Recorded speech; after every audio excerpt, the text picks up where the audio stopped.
Hello my dear students, this is lecture number 51st chapter 3 electric current यानी वैद्युत धारा।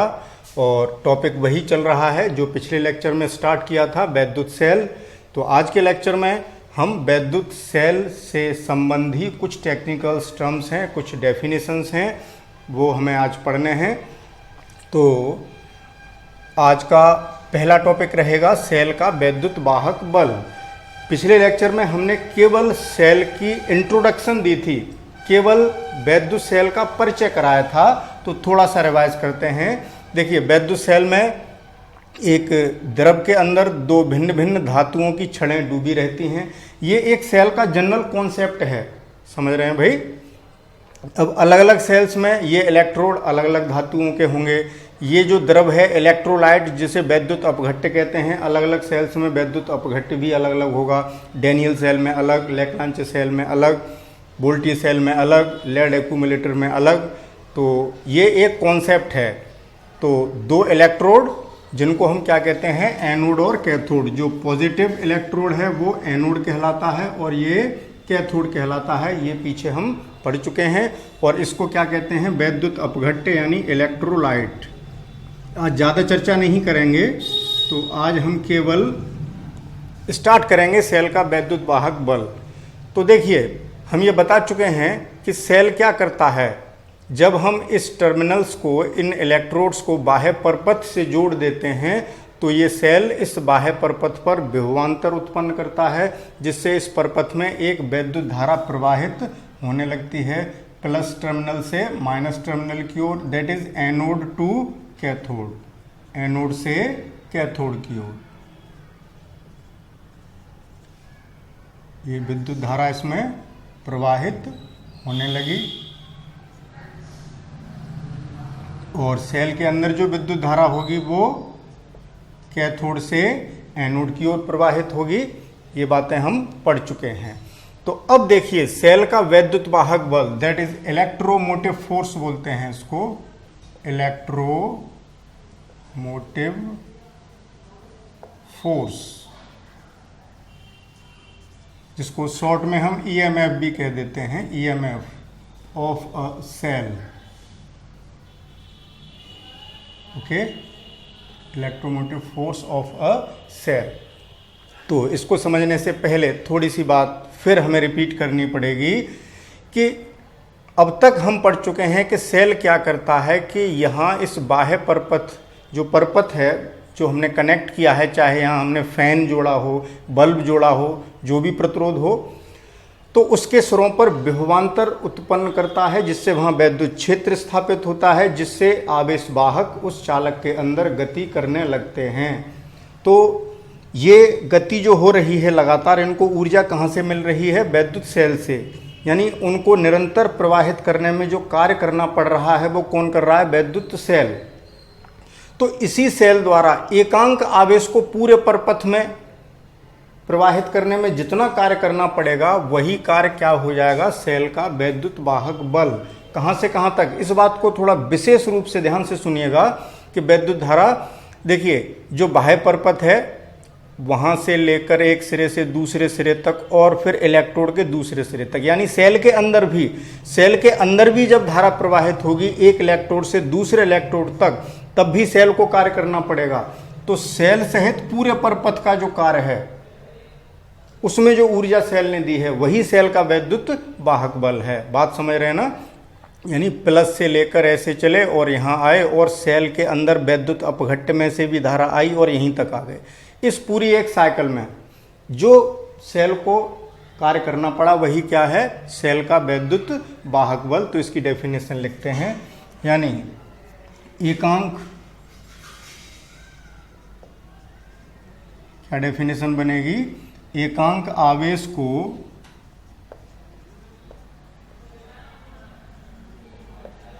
Cell सहित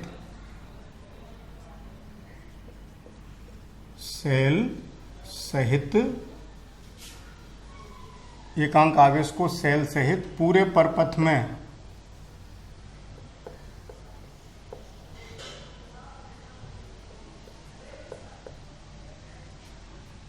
प्रवाहित करने में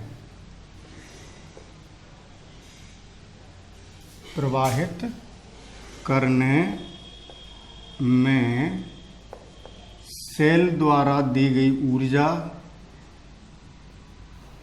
सेल द्वारा दी गई ऊर्जा या सेल द्वारा किया गया कार्य एक ही बात है। सेल द्वारा किया गया कार्य कैसे भी लिख सकते हैं भाई, किया गया कार्य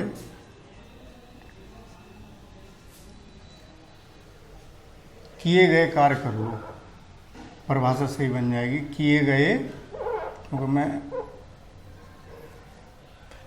एकांक आवेश को सेल सहित पूरे परपथ में प्रवाहित करने में सेल द्वारा दी गई ऊर्जा या सेल द्वारा किए गए कार्य को सेल का वैद्युत वाहक बल, वैद्युत वाहक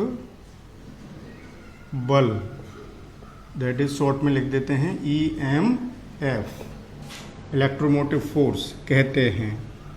तो ये रही भाई परिभाषा, इससे हमने EMF उसका डिफाइन कर लिया कि उसको कैसे परिभाषित करेंगे। तो ये बात हम पहले भी बता चुके हैं कि सेल ऊर्जा दे रहा है आवेश को निरंतर प्रवाहित करने में।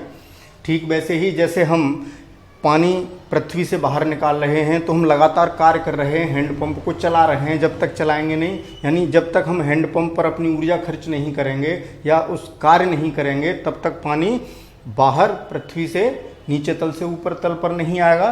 तो ठीक वैसे ही जब तक सेल कार्य नहीं करेगा, ऊर्जा नहीं देगा, विद्युत धारा प्रवाहित नहीं होगी। तो परिभाषा सीधी बन गई। हमने एकांक आवेश से परिभाषित कर लिया कि एकांक आवेश को जितना कार्य करना पड़ रहा है, मतलब एकांक आवेश को प्रवाहित करने में पूरे परपथ में सेल के अंदर भी, सेल सहित टोटल जो कार्य करना पड़ा वही सेल का विद्युत वाहक बल है।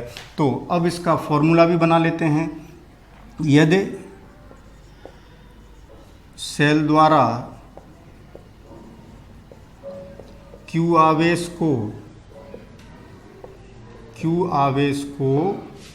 प्रवाहित करने में, अब मैं शॉर्ट में लिख रहा हूँ सेल सहित पूरे परपथ में, यही बात यहाँ लिखेंगे कि सेल द्वारा Q आवेश को सेल सहित पूरे परपथ में प्रवाहित करने में किया गया कार्य किया, अब ये हटा दें भाई इलेक्ट्रोलाइट, किया गया कार्य W हो। ठीक है, किया कार्य कितना है W, तो हमें परिभाषा में कितने का निकालना है, एकांक आवेश का। तो एकांक आवेश का, जैसे यूनिटरी मेथड पढ़ा है तुमने, छोटी कक्षाओं की बात हो गई कि एकांक आवेश को सेल सहित पूरे परपथ में प्रवाहित करने में किया गया कार्य बराबर कितना हो जाएगा, W/Q। सिंपल सी बात हो गई। तो यही उसका क्या हो गया, सेल का वैद्युत वाहक बल। इसे किससे निरूपित करते हैं, E से। तो E बराबर आ गया W/Q। परिभाषा से सूत्र हमने बना लिया, बात समझ में आ गई होगी। तो समझ रहे हैं ना। तो E बराबर W/Q, इसका मात्रक क्या हो जाएगा, जूल प्रति कूलाम, जूल प्रति कूलाम या वोल्ट। जैसे आपने विभवांतर का सूत्र पढ़ा था वो भी W/Q था, तो मात्रक वोल्ट होगा। एक बात कंफ्यूज पैदा कर सकती है कि कोई बच्चा ये कह सकता है कि सर सेल के विद्युत वाहक बल का मात्रक न्यूटन हो जाएगा क्योंकि ये बल है। तो इस बात को ध्यान रखें भाई, ये बल नहीं है, ये भी एक विभवांतर है एक तरीके से, क्योंकि ये सूत्र आपने वैद्युत विभव में पढ़ा था। एक नाम दे दिया गया है उसको, सेल का वैद्युत वाहक बल। इसमें वो कार्य भी इंक्लूड है जो सेल के अंदर किया जा रहा है। तो इससे कंफ्यूज होने की ज़रूरत नहीं है, ध्यान रखेंगे ये भी एक पोटेंशियल डिफरेंस ही है।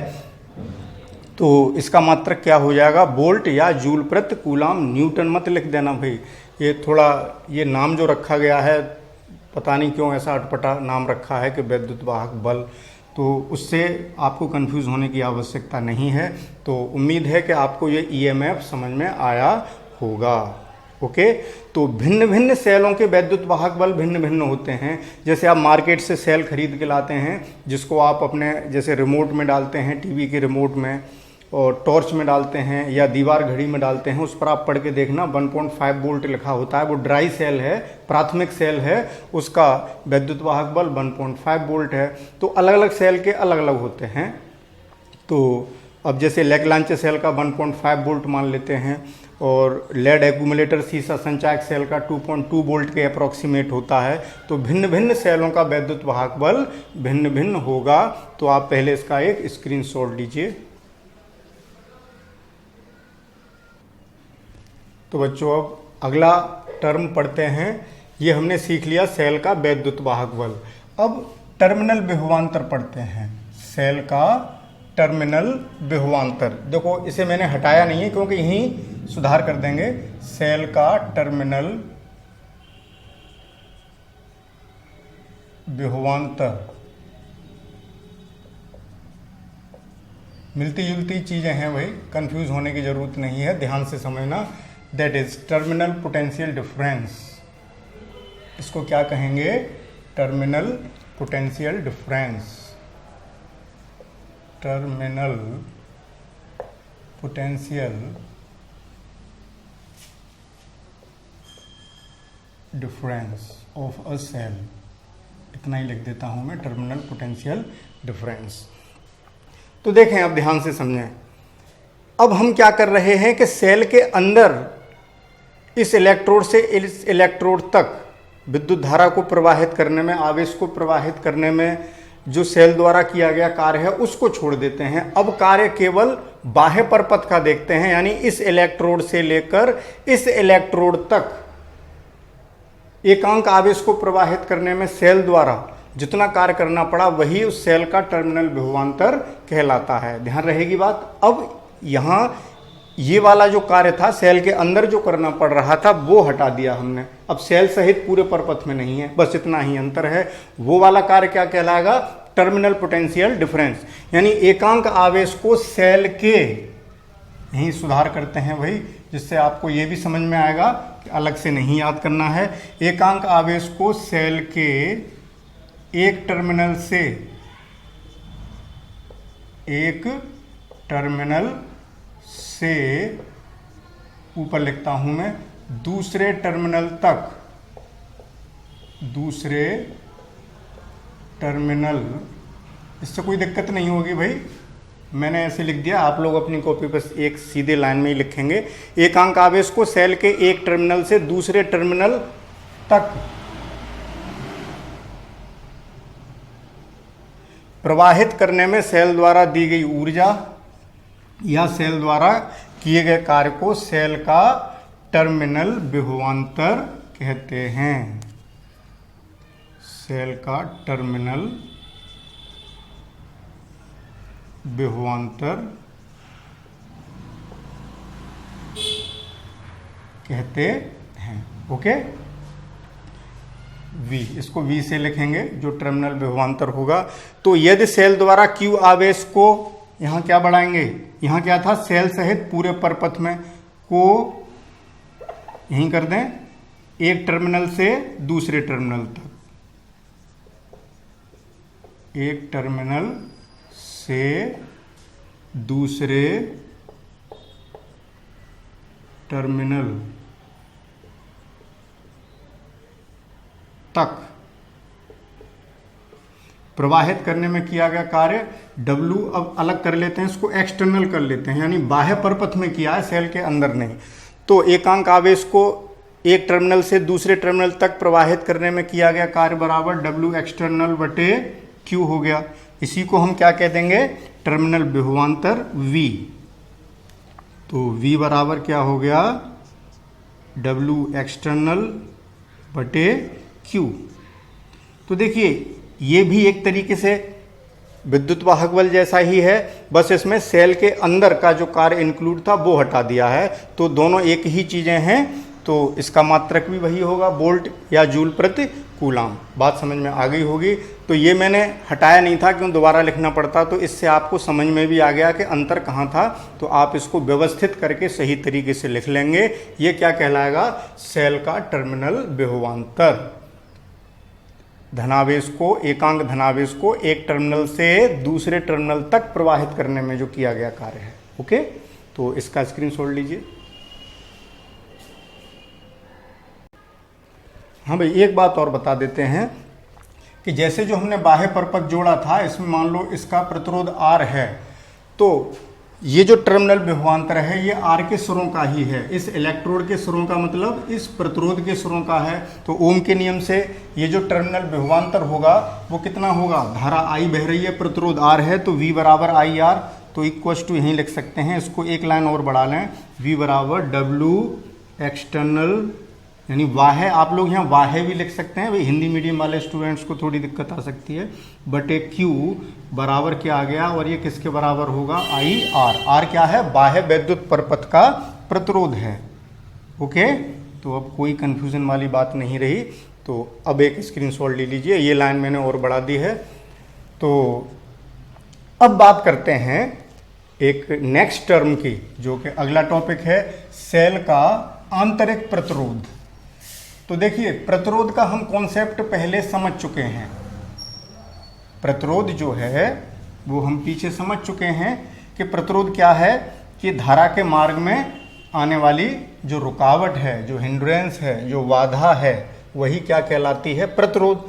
तो अब देखें, जब सेल के अंदर धारा प्रवाहित होती है, तो सेल के अंदर जो इलेक्ट्रोलाइट है, जो सॉल्यूशन भरा हुआ है, जो द्रव है या जो घोल है, ये जो इलेक्ट्रोलाइट है, ये इलेक्ट्रोलाइट जो हमने पहले लिखा था, इलेक्ट्रोलाइट, तो ये भी आवेश वाहकों के फ्लो होने में बाधा उत्पन्न करेगा। इसके अंदर आयन होंगे, अणु होंगे, परमाणु होंगे, उनसे टकराएगा, आवेश वाहक उनसे टकराएगा, तो बाधा उत्पन्न होगी। तो सेल का अंदर जो उसका सॉल्यूशन है, जो घोल है, वह जो रुकावट डाल रहा है, वही क्या कहलाता है, सेल का आंतरिक प्रतिरोध। बात समझ में आ गई होगी भाई, लेकिन फिर भी मैं एक बार और रिवाइज कर दूंगा। देखिए, आप लोग ये ना सोचेंगे सर आप बार बार एक परिभाषा को बोल देते हैं। देखिए, बार बार इसलिए बोल देते हैं कि आप लोगों को याद हो जाए। तो सेल का आंतरिक प्रतिरोध, आंतरिक प्रतिरोध, दैट इज, इसको क्या कहते हैं, internal resistance of a cell, internal resistance of a cell, आंतरिक प्रतिरोध। तो आप समझ गए हैं आंतरिक प्रतिरोध क्या हुआ, कि सेल के अंदर का जो घोल है वह भी धारा के मार्ग में अवरोध उत्पन्न करता है, वही सेल का आंतरिक प्रतिरोध कहलाता है। तो यहाँ लिखते हैं, सेल के घोल, जिसे हम वैद्युत अपघट्य कह देते हैं, वैद्युत अपघट्य जो है, द्वारा, सेल के घोल द्वारा विद्युत धारा के मार्ग में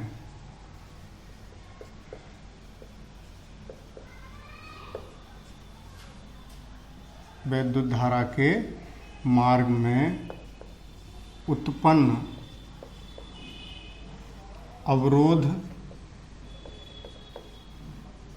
अवरोध कह लें या बाधा कह लें, एक ही बात है, बाधा, सेल का मार्ग में उत्पन्न अवरोध को सेल का आंतरिक प्रतिरोध कहते हैं, सेल का आंतरिक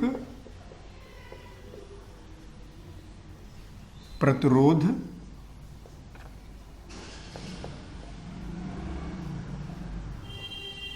कहते हैं। बात समझ में आ रही होगी। एक बार मैं पढ़ लेता हूँ जिससे कोई वाक्य ग्रामेटिकली वैसा तो नहीं हो गया कि सेल के घोल यानी वैद्युत अपघट्य द्वारा वैद्युत धारा के मार्ग में उत्पन्न अवरोध या बाधा को सेल का आंतरिक प्रतिरोध कहते हैं। ओके, इसे किससे लिखेंगे? स्मॉल आर से। ये प्रतिरोध है तो स्मॉल आर से लिखेंगे, ये ध्यान रखेंगे। बाह्य प्रतिरोध कैपिटल आर से लिखा जाता है और सेल का जो स्वयं का प्रतिरोध है, एक तरीके से स्वयं का प्रतिरोध, वो छोटे आर से लिखा जाएगा जिसे आंतरिक प्रतिरोध कहते हैं। इसे स्मॉल आर से व्यक्त करते हैं।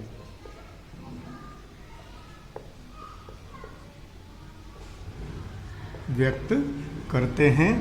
इसका मात्रक क्या हो जाएगा? वही प्रतिरोध है तो जो प्रतिरोध का मात्रक है वही होगा, चाहे वो आंतरिक प्रतिरोध हो या बाह्य प्रतिरोध हो। इसका मात्रक ओम, और ओम को किससे लिखते हैं? ओमेगा से ओम होता है। ओके, ये बात समझ में आ गई होगी। अब देखें, ये जो आंतरिक प्रतिरोध है वो भी भिन्न भिन्न कंडीशंस में भिन्न भिन्न होता है। सेल को आप बहुत देर तक यूज़ कर रहे हैं, इस्तेमाल कर रहे हैं, तब भी उसका आंतरिक प्रतिरोध बढ़ता जाएगा।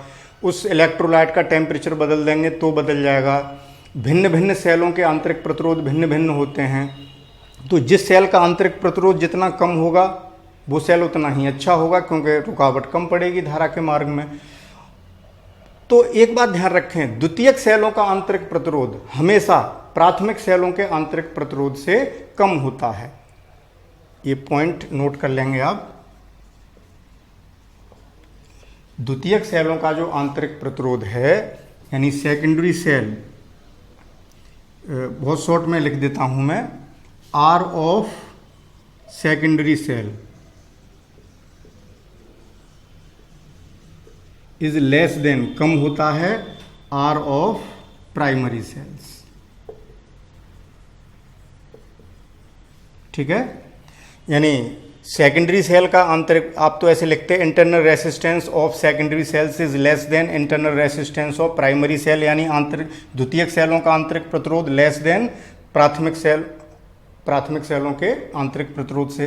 तो कौन से सेल बेटर हुए? सेकेंडरी सेल इसकी तुलना में, प्राइमरी सेल्स की तुलना में, क्योंकि ये ज़्यादा धारा देंगे। अगर हम दो समान विद्युत वाहक बलों के सेल ले लें, जैसे ये भी 1.5 वोल्ट का, ये भी 1.5 वोल्ट का, तो लेकिन धारा इससे ज़्यादा मिलेगी क्योंकि इसका इंटरनल रेसिस्टेंस कम है। ये बात ध्यान रखेंगे।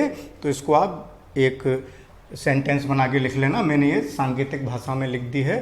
तो अब हम ये देखेंगे कि सेल के आंतरिक प्रतिरोध को कौन कौन से कारक हैं जो प्रभावित करते हैं। तो पहले आप इसका एक स्क्रीनशॉट लीजिए। तो बच्चों, अब हम ये देखते हैं कि सेल के आंतरिक प्रतिरोध को कौन कौन से फैक्टर प्रभावित करते हैं। That is factors affecting internal resistance of a cell. तो देखिए, समझते चलिए भाई। नंबर 1 बात करते हैं वैद्युत अपघट्य की सांद्रता। वैद्युत अपघट्य की सांद्रता, कॉन्सेंट्रेशन ऑफ इलेक्ट्रोलाइट। तो देखें, वैद्युत अपघट्य की सांद्रता जितनी ज़्यादा होगी तो उतना ही प्रतिरोध ज़्यादा होगा, क्योंकि सांद्रता बढ़ जाने से यहाँ जो आवेश वाहक थे, एनायन और कैटायन, धनायन और ऋणायन, उनको ज़्यादा परमाणुओं आयनों से टकराना पड़ेगा, तो प्रतिरोध बढ़ जाएगा। यानी इससे क्या इफेक्ट पड़ा? सांद्रता बढ़ने पर इसके अनुक्रमानुपाती हो गया। सांद्रता, शॉर्ट में लिखता जाता हूँ भाई, आप लोग इसका वाक्य बना लेंगे। सांद्रता बढ़ने पर आर बढ़ेगा। संक्षेप में लिख दिया भाई।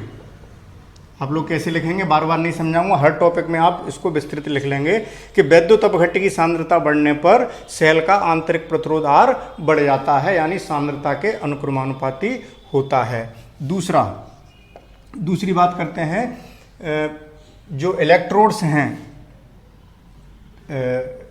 इलेक्ट्रोड्स हैं उनके बीच की दूरी की बात करते हैं। इलेक्ट्रोड्स के बीच की दूरी,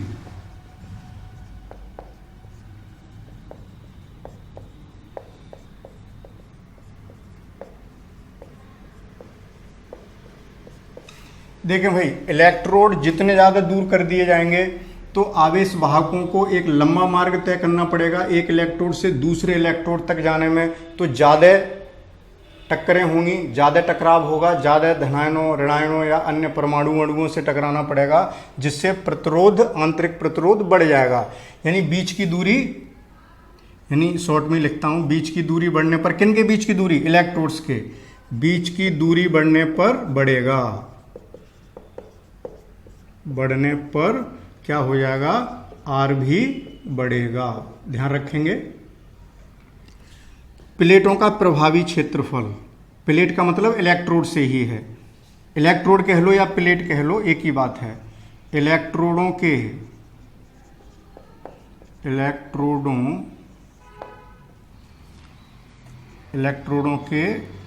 या प्लेटों के, यहाँ दोनों ही लिख देता हूँ, इलेक्ट्रोडों या प्लेटों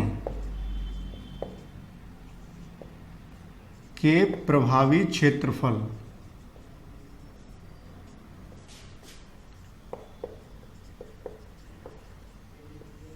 पर कैसे डिपेंड करेगा? प्रभावी क्षेत्रफल से मतलब यह है कि इन इलेक्ट्रोड्स का या इन प्लेट्स का कितना पोर्शन उसके अंदर डूबा हुआ है।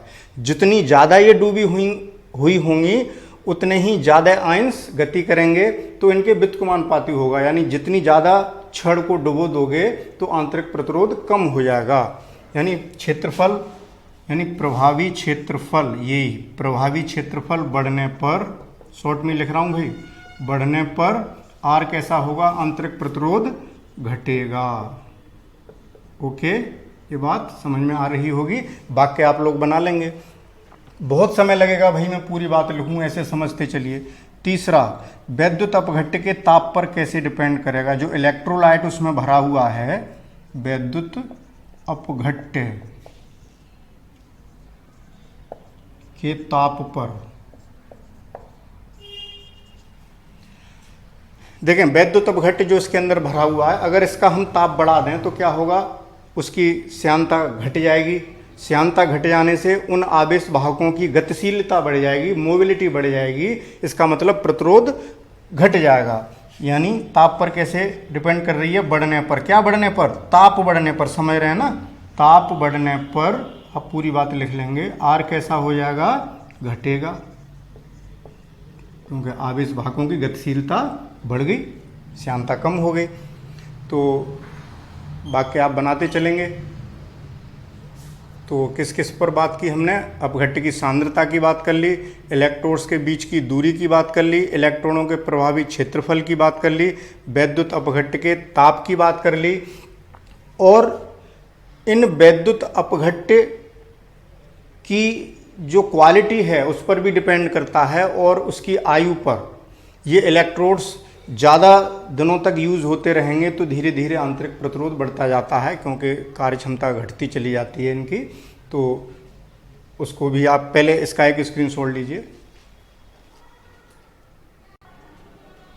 तो अब अगला पॉइंट लिख देते हैं, किस पे और डिपेंड करेगा? अभी मैंने बताया था जो इलेक्ट्रोड्स हैं, इलेक्ट्रोडों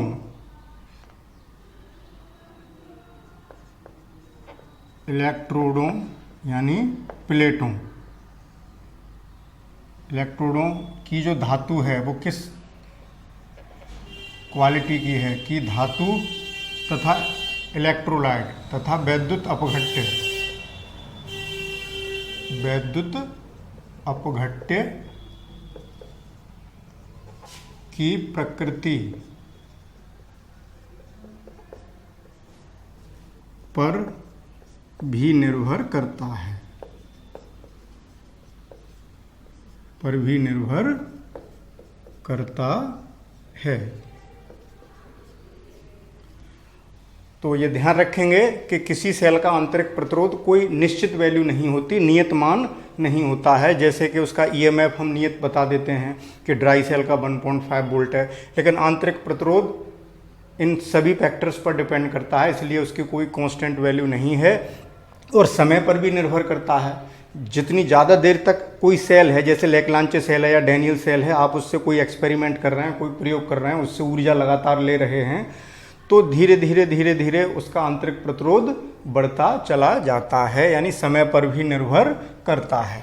तो लेकिन इतने ही पॉइंट काफ़ी हैं, लिखने के दृष्टिकोण से 5 ही लिख लेना, लेकिन आप लोग ध्यान रखेंगे कि उसके इस्तेमाल करने पर भी निर्भर करता है, उस टाइम पर भी निर्भर करता है।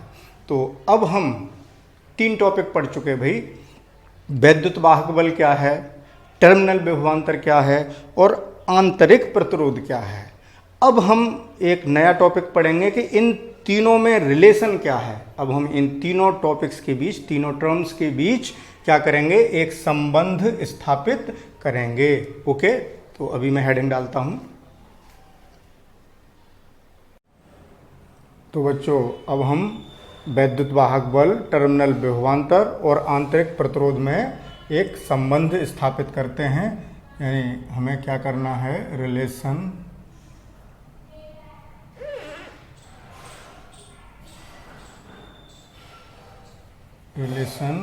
एमंग ईएमएफ, शॉर्ट में लिख देता हूं मैं विद्युत वाहक बल को, EMF comma EMF comma terminal potential difference, terminal potential difference and internal resistance.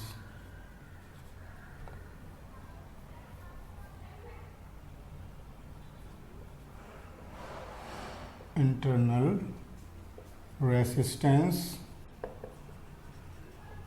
Of a cell. Okay, ये हम रिलेशन प्राप्त करेंगे। अब ये तो पहले का लिखा हुआ है भाई एनोड, इससे मत कंफ्यूज होना। तो देखिए, अभी हमने देखा था कि विद्युत वाहक बल क्या था, एक कार्य था एकांक आवेश को पूरे परपथ में प्रवाहित करने का। तो जो यहाँ पर अगर इस प्रोसेस को इस तरीके से लिखें कि W इक्वल्स टू, जो टोटल कार्य था वो 2 प्रकार से था। एक तो एक इलेक्ट्रोड से 2 इलेक्ट्रोड तक का कार्य, और एक इस बाह्य परपथ में, और एक सेल के अंदर एक इलेक्ट्रोड से दूसरे इलेक्ट्रोड तक। तो W 2 टुकड़ों में कार्य हुआ था, तो W एक्सटर्नल यानी बाह्य प्लस W इंटरनल। ओके, अब हम Q से अगर भाग कर दें तो W बटे Q बराबर W external upon Q plus W internal आंतरिक अपॉन Q। यानी बाह्य परपथ में जो किया गया कार्य था एकांक आवेश के द्वारा, वो टर्मिनल विभवांतर था। जब हमने टर्मिनल विभवांतर पढ़ा तब देखा। और ये टोटल कार्य है, ये W नेट भी लिख सकते हैं इसको, जो नेट कार्य है, या केवल W ही लिख लें। ये सेल सहित है, यानी सेल के अंदर का कार्य ये और सेल के बाहर का कार्य ये पूरे पथ का कार्य है, पूरे परपथ का कार्य है। पूरे परपथ में एकांक आवेश को प्रवाहित करने में किया गया कार्य है। किसको? एकांक आवेश को। यही हमारा विद्युत वाहक बल था, दैट इज ये हो गया E। अब मुझे बार बार नहीं समझानी पड़ेगी ये बात, ये पीछे हम पढ़ चुके हैं अभी विद्युत वाहक बल। तो ये विद्युत वाहक बल हो गया। और एक्सटर्नल परपथ में जो एकांक आवेश को प्रवाहित करने में किया गया कार्य था वो हमारा टर्मिनल विभवांतर भी था। और ये क्या है? इंटरनल, यानी सेल के अंदर किया गया कार्य, सेल के अंदर एकांक आवेश को प्रवाहित करने में किया गया कार्य। तो एक तरीके से ये भी पोटेंशियल हुआ। तो ये पोटेंशियल सेल के अंदर का है। तो ओम्स के लॉ से देखें तो V equals to I R, तो सेल के अंदर भी I धारा बह रही है, लेकिन सेल के अंदर का जो प्रतिरोध है उसी को हमने आंतरिक प्रतिरोध कहा है, वो है स्मॉल r। तो ये जो पोटेंशियल ड्रॉप होगा वो कितने का होगा? सॉरी भाई, I इंटू आर का। तो E इक्वल्स टू इतना आ गया। तो यहाँ से अगर हम V देखें तो V इक्वल्स टू आ गया E माइनस आई आर।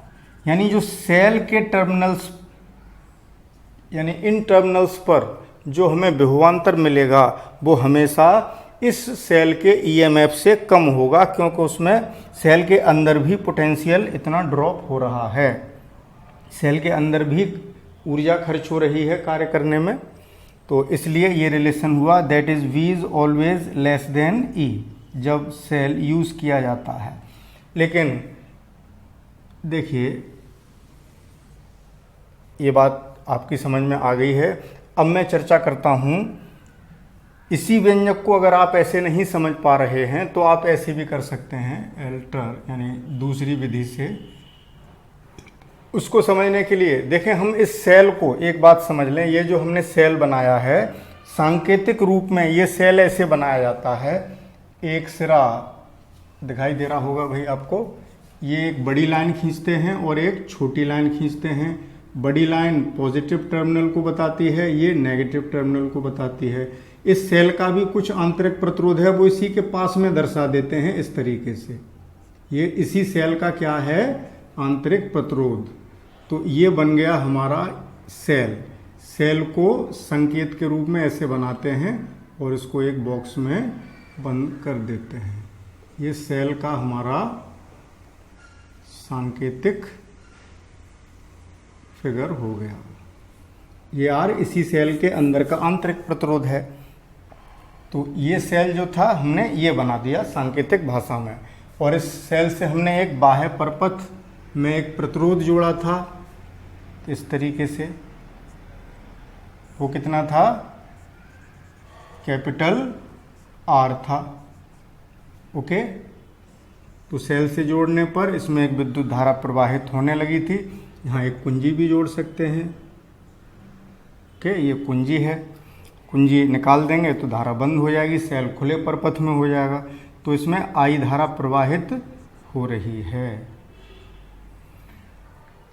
तो इस परपथ में कितनी धारा है, और ये जो विद्युत वाहक बल है सेल का ई यहाँ लिखा जाता है, और इस प्रतिरोध के सिरों पर जो विभवांतर है वो हो गया V, जिसे हम टर्मिनल विभवांतर कहते हैं। तो देखें, यहाँ पर एक बाह्य प्रतिरोध है, एक आंतरिक प्रतिरोध है। यहाँ देखिए दोनों श्रेणी क्रम में जुड़े हैं, ठीक है ना। इसका अगला सिरा इसके पहले सिरे से जुड़ा है, ये दोनों श्रेणी क्रम में हैं। तो इस परपथ का, इस पूरे परपथ का तुल्य प्रतिरोध या कुल प्रतिरोध कितना हो गया, R प्लस R। तुल्य प्रतिरोध इतना हुआ, यहाँ लिख लेंगे आप तुल्य प्रतिरोध या कुल प्रतिरोध या नेट प्रतिरोध, परपथ का नेट प्रतिरोध कितना हो गया, R प्लस R। अब सेल से ली गई जो धारा है I बराबर कितनी हो जाएगी, धारा बराबर सेल का विद्युत वाहक बल। भाई ये भी तो एक पोटेंशियल डिफरेंस ही है, I बराबर B बटे R होता है। सेल से धारा देख रहे हैं कितनी है, तो सेल का विद्युत वाहक बल, ये याद रखेंगे आप, विद्युत वाहक बल, शॉर्ट में लिख रहा हूं, कैपिटल E बटे कुल प्रतिरोध। ये ओम के नियम से ही आ रहा है भाई एक तरीके से, तो इसको ऐसे याद रखें। तो I बराबर सेल का विद्युत वाहक बल E है और कुल प्रतिरोध है R प्लस R है। तो E बराबर कितना आ गया, IR प्लस IR। तो E बराबर IR टर्मिनल पोटेंशियल डिफरेंस हो गया, ये पीछे मैं समझा चुका हूँ जब टर्मिनल विभवांतर पढ़ाया था। तो ये V हो गया प्लस IR हो गया। इसको हम ऐसे भी लिख सकते हैं कि V equals to E minus IR। ऐसे लिख लें या ऐसे लिख लें, एक ही बात है भाई, यानी V is always less than E। Always का मतलब जब सेल से धारा ली जा रही है, ऑलवेज लेस देन नहीं होगा। लेकिन ये कब ऑलवेज लेस देन होगा, जब सेल से हम धारा ले रहे होंगे। V E से बड़ा भी होता है, वो अलग केस है, उसको बाद में बात करेंगे। तो ये रहा दोनों में रिलेशन। तो पहले आप इसका एक स्क्रीनशॉट लीजिए, तब आगे चर्चा करेंगे। तो बच्चों अभी हमने ये रिलेशन निकाल लिया कि V equals to E minus IR। तो ये रिलेशन ये बता रहा है कि टर्मिनल विभवांतर कैसा है, विद्युत वाहक बल से कम है, सदैव कम है। हम कह रहे हैं सदैव कम है, लेकिन ऐसा कब, अभी हमने क्या किया था, इस सेल से धारा ले रहे थे, यानी सेल को डिस्चार्ज कर रहे हैं, उस समय ऐसा होगा सदैव। अब अगर सेल को धारा दे रहे होते, यानी सेल को चार्ज कर रहे होते, तब स्थिति दूसरी होती। तो इस बात से कंफ्यूज मत हो जाना, क्योंकि मैं V is greater than E भी लिखूंगा। तो इस बात को क्लियर कर लेते हैं। ये बात कब है, जब सेल से धारा ली जा रही है, जब सेल से धारा ली जा रही है। यानी ये कब का काम है? डिस्चार्जिंग का, निरावेशन हो रहा है, डिस्चार्जिंग हो रही है सेल की, सेल को डिस्चार्ज कर रहे हैं यानी निरावेशन।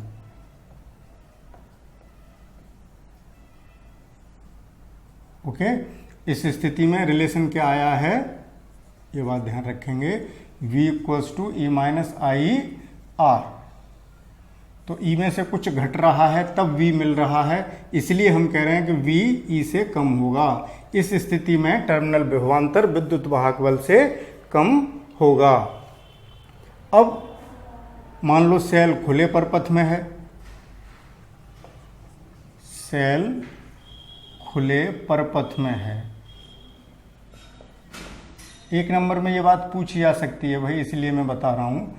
एक नंबर में ये पूछा जा सकता है कि V और E बराबर कब होंगे, तो वो समझें, सेल खुले परपथ में है, यानी जब सेल खुले परपथ में है अर्थात सेल से कोई धारा नहीं ली जा रही है। खुले परपथ का मतलब जैसे इस कुंजी को हमने बाहर निकाल दिया, सर्किट टूट गया, अब इसमें विद्युत धारा फ्लो नहीं हो रही, दैट इज खुले परपथ का मतलब धारा नहीं ली जा रही। तो I इक्वल्स टू 0 अगर यहाँ पुट कर दें तो V इक्वल्स टू क्या आ गया, E। तो टर्मिनल विभवांतर विद्युत वाहक बल के बराबर होता है। एक स्थिति और है कि कब V और E बराबर हो सकते हैं। ये क्वेश्चन पूछा जा सकता है कि सेल का टर्मिनल विभवांतर और विद्युत वाहक बल कब बराबर होंगे। तो एक स्थिति तो ये है कि जब सेल खुले परपथ में हो, तो I 0 होने से V E के बराबर हो गया। अगली कंडीशन, जब सेल का आंतरिक प्रतिरोध शून्य हो, मैं शॉर्ट में लिख रहा हूँ, जब R इक्वल्स टू 0, यानी सेल का आंतरिक प्रतिरोध शून्य हो, उस स्थिति में R शून्य करेंगे तो इस स्थिति में भी V इक्वल्स टू E हो जाएगा। तो दो स्थितियों में ऐसा हुआ। तो ऊपर वाली स्थिति तो समझ में आती है, लेकिन कंडीशन तो ये भी है, लेकिन ये एक आदर्श स्थिति हो गई, क्योंकि R 0 हो ही नहीं सकता कि ऐसा कोई सेल नहीं है जो धारा के मार्ग में रुकावट न डाले, अवरोध न उत्पन्न करे, बाधा न उत्पन्न करे, ऐसा कोई सेल है ही नहीं। कम ज़्यादा हो सकते हैं भिन्न भिन्न सेलों के, लेकिन शून्य नहीं हो सकता। अगर R शून्य है तो इसका मतलब वो एक आइडियल सेल हो गया, आदर्श सेल हो गया। ये स्थिति किसके लिए है? आदर्श सेल के लिए है। व्यवहारिकता में ये चीज़ नहीं होती है, लेकिन अगर वो कहता है क्वेश्चन में कि दो ऐसी स्थितियां बताइए जब V और E बराबर हो सकते हैं, तो कौन कौन सी? या तो सेल खुले परपथ में हो, या कौन सी स्थिति कि जब सेल हमारा आदर्श सेल हो, यानी उसका आंतरिक प्रतिरोध शून्य हो, तो उस केस में V और E बराबर हो सकते हैं। ये सब जो बात हमने बताई थी ये डिस्चार्जिंग के टाइम पर थी।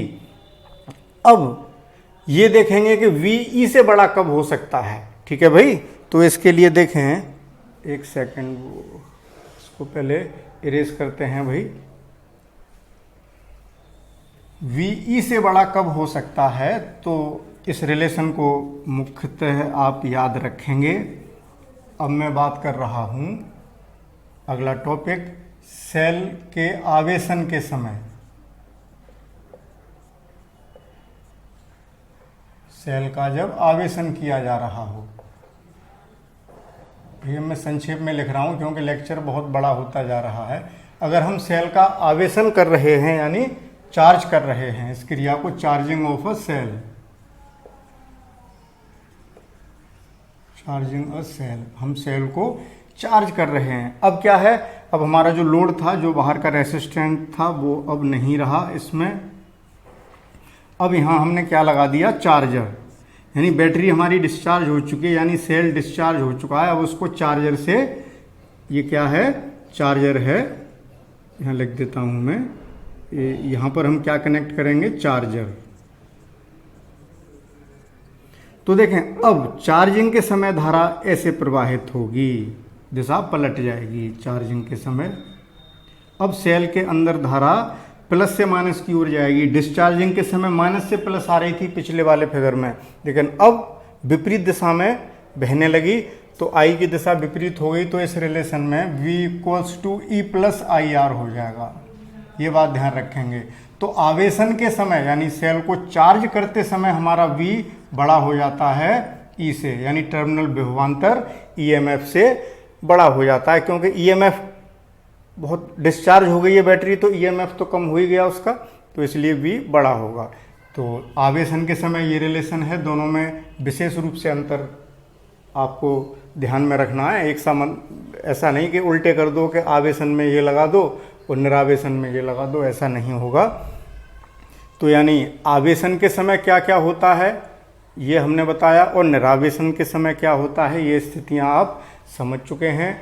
तो अब हम पढ़ चुके हैं तीनों टॉपिक्स में रिलेशन, यानी ईएमएफ में, टर्मिनल पोटेंशियल डिफरेंस में और इंटरनल रेसिस्टेंस में संबंध पढ़ लिया। एक बात और थोड़ा सा एक्स्ट्रा पॉइंट पढ़ लेते हैं कि सेल का आंतरिक प्रतिरोध हम कैसे ज्ञात कर सकते हैं। तो वैसे आगे भी आएगी ये बात, लेकिन हम लगे हाथों समझ लेते हैं। सेल का आंतरिक प्रतिरोध, आंतरिक प्रतिरोध ज्ञात करना।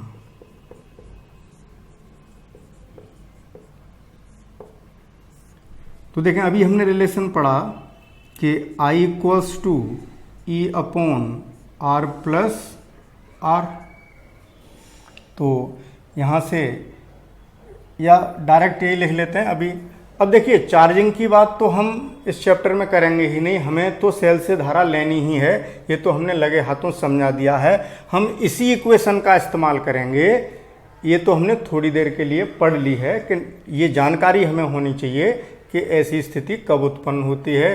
अब जनरली पूरे चैप्टर में इसी रिलेशन की बात होगी, यानी हम सेल से धारा ले रहे होंगे, तो हम ये यहीं से आया है ऐसे ही लिखा रहने दो, या हम इसी को यूज़ कर लेते हैं, V equals to E minus I R. ये अभी हमने पढ़ा। तो देखें, आई आर अगर इधर ले आएँ तो आई आर बराबर कितना आ गया, I R E minus V, okay, और V से डिवाइड कर दें तो आई आर अपॉन V बराबर E upon V minus 1, V से डिवाइड कर दिया। ओम्स लॉ से V equals to I R होता है, V equals to I R terminal विभवांतर है, तो आई आर बटे आई आर बराबर E बटे V माइनस 1। आई से आई कैंसिल आउट, आर यहाँ आ गया, तो ये रिलेशन अब मैं यहाँ लिख देता हूँ। अब हम इधर आ रहे हैं वही, तो R बराबर कितना आ गया, E upon V minus 1 into R, okay. इससे ये इक्वेशन आ गई। तो अगर हमें बाह्य परपथ का प्रतिरोध ज्ञात हो, सेल का वैद्युत वाहक बल ज्ञात हो और टर्मिनल विभवांतर ज्ञात हो, यानी इस प्रतिरोध के सिरों का विभवांतर ज्ञात हो, तो हम क्या ज्ञात कर सकते हैं, सेल का आंतरिक प्रतिरोध। तो बच्चों, आज के लेक्चर में केवल इतना ही। इन सभी कंसेप्ट्स को थोड़ा मन लगा के पढ़िएगा। अब एक टॉपिक कल के लेक्चर में और करेंगे, वो है सेलों का संयोजन। सेलों को हम श्रेणी क्रम में जोड़ते हैं और समांतर क्रम में भी जोड़ते हैं, उनको संयोजन को पढ़ेंगे, कब श्रेणी में जोड़ना है, कब समांतर में जोड़ना है, तो इसकी चर्चा कल करेंगे। तो इस चैनल पर बने रहिए। Okay, thank you for watching.